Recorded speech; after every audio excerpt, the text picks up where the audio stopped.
Ji, welcome back. This is FM 101 Lahore live studio. It's me Zubia Shafiq, आपका अपना programme जी morning ड्यूज़।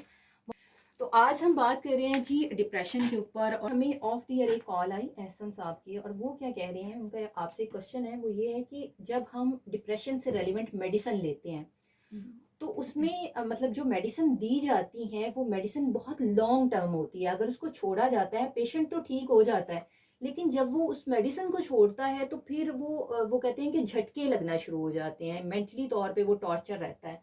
तो इसकी क्या रीज़न होती है, मेडिसिन क्यों नहीं छोड़ी जा सकती जल्दी?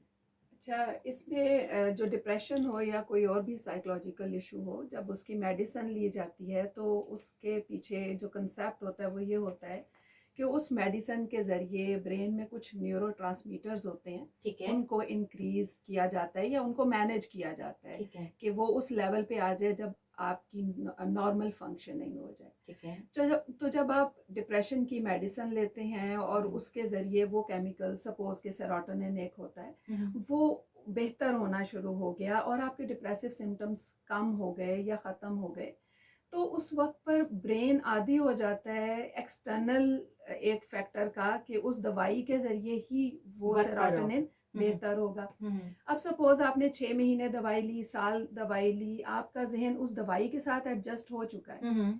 अब आप जब दवाई को टेपर ऑफ करते हैं या आप उसे छोड़ते हैं, हम्म। तो उसके नतीजे में वो सेरोटोनिन जो है उसका एकदम से ड्रॉप आएगा या किसी एग्जैक्टली। और न्यूरोट्रांसमीटर का।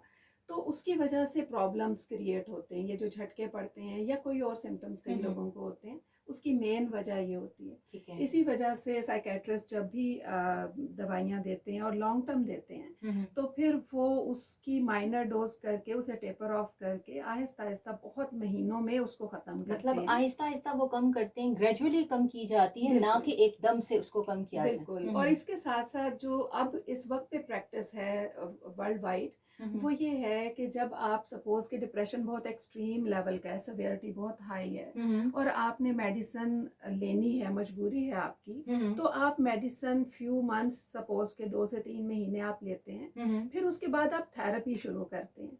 थेरेपी भी हमारे न्यूरोट्रांसमीटर्स को अफ़ेक्ट करती है, उनको मैनिपुलेट करती है। हुँ, हुँ। थेरेपी के ज़रिए जब हम अपने ज़हन को ट्रेन करते हैं, अपने न्यूरोट्रांसमीटर्स को इम्प्रूव करते हैं, हुँ, हुँ। तो उसके नतीजे में हमारा ज़हन उस दवाई के अलावा खुद से अपने अंदर वो स्किल पैदा कर लेता है कि हुँ, उस हुँ। न्यूरोट्रांसमीटर को इम्प्रूव रखे।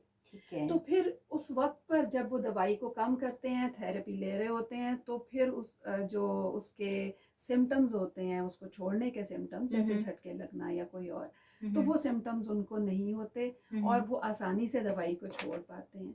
और एक और बात मैं इस हवाले से कह दूँ कि दवाई आप अगर लेना आपके लिए ज़रूरी है, तो आप अगर लेते हैं तो ये बात ज़हन में रखें कि दवाई को 4 से 6 महीने तक लेना ही काफ़ी होता है, या अगर उसके बाद भी अगर ज़रूरत हो तो आप कुछ अरसा लेने के बाद छोड़ने का ज़रूर सोचें, हुँ, इसलिए हुँ। कि दवाई पर डिपेंडेंस नहीं होनी चाहिए। यानी ठीक है। आप दवाई के बगैर ही अपने ज़हन को इस तरह ट्रेन कर लें हुँ, हुँ। कि आप बेहतर ज़िंदगी गुजार